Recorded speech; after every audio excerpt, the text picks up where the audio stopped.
welcome back. This is our 4th annual classic competition. We're going to be filming just the movement standards for event number 1. So the flow of the workout is going to be posted in the notes, and if you have any questions, please email or ask either myself or Kent about how the workout goes, or if anything comes up in the standards that you're unsure of. But we're gonna go through all of the standards for all of the divisions, so watch all of the videos just to make sure that you have everything as necessary. Okay, let's take a look at the ring muscle up standards. So ring muscle up standards, we're always gonna start in a full locked out position at the bottom, all the way through a dip, and we're always looking for a full lockout at the top before the athlete either comes down or goes into their next muscle up. So fully locked out at the top, beautiful.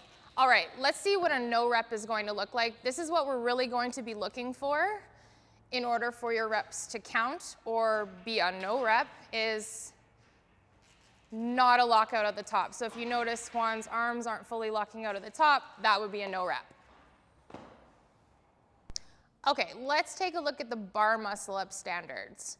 So regular bar muscle up standards, we want to see a full lockout at the bottom, all the way until a full lockout at the top. A glide kip is perfectly acceptable, so if your toes come up over the bar, that's totally fine. Let's take a look at what one looks like. So full lockout at the bottom, and a complete lockout from that dip at the top. Nice. All right, let's take a look at what a no rep is going to look like. So if most common faults of your bar muscle ups are if there's not going to be a lockout at the top, let's take a look.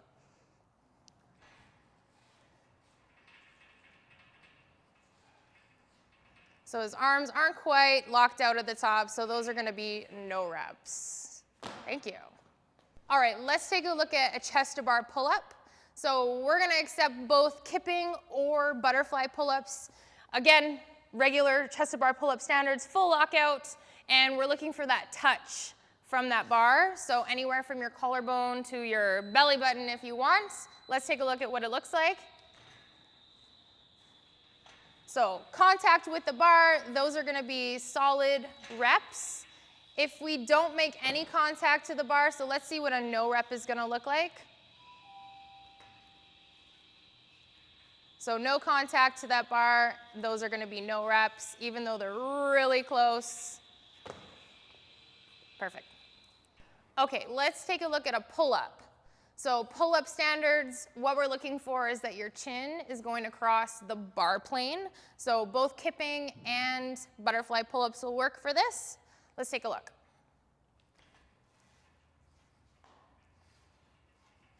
So clearly his chin is getting above that bar. Your judge is going to be watching for that. Let's see what a no rep is going to look like. So we're not quite there. Those are going to be no reps. Perfect. Okay, let's take a look at the ring row. So your ring rows are brought to you by Rapid Rings that are distributed by Grit. So your rings are going to be set at 3.5, so it's just going to be a standard height for everyone. There's going to be a line on the floor, so the athlete's feet are going to be over the line. The athlete is going to tip back into a plank position. So we are looking for that full plank position locked out. As the athlete pulls, he's going to pull the rings right into his chest to touch, and that's going to be a full rep. Let's take a look at what a no rep is going to be. So not touching your chest.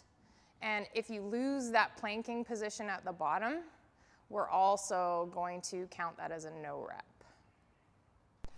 Okay, let's take a look at synchronized wall balls. The only division that isn't required to go simultaneously is going to be the rec division. But with synchronized wall balls, what we're looking for is at the bottom of the squat is approximately at the same time, as well as hitting their 9 or 10 foot targets, which there will be tape lines that you'll be able to see. So let's take a look at what these synchronized reps are going to look like.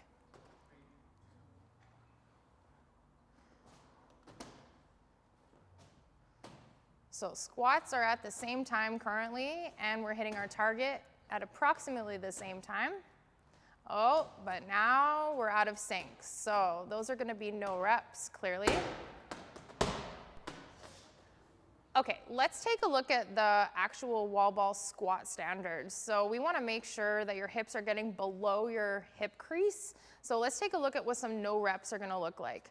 So clearly we're just above parallel or at parallel. So those are going to be no reps for your wall ball. Let's take a look at some good reps. There we go. So now you can see that his bum is clearly getting down below his hip crease into the very bottom of his squat.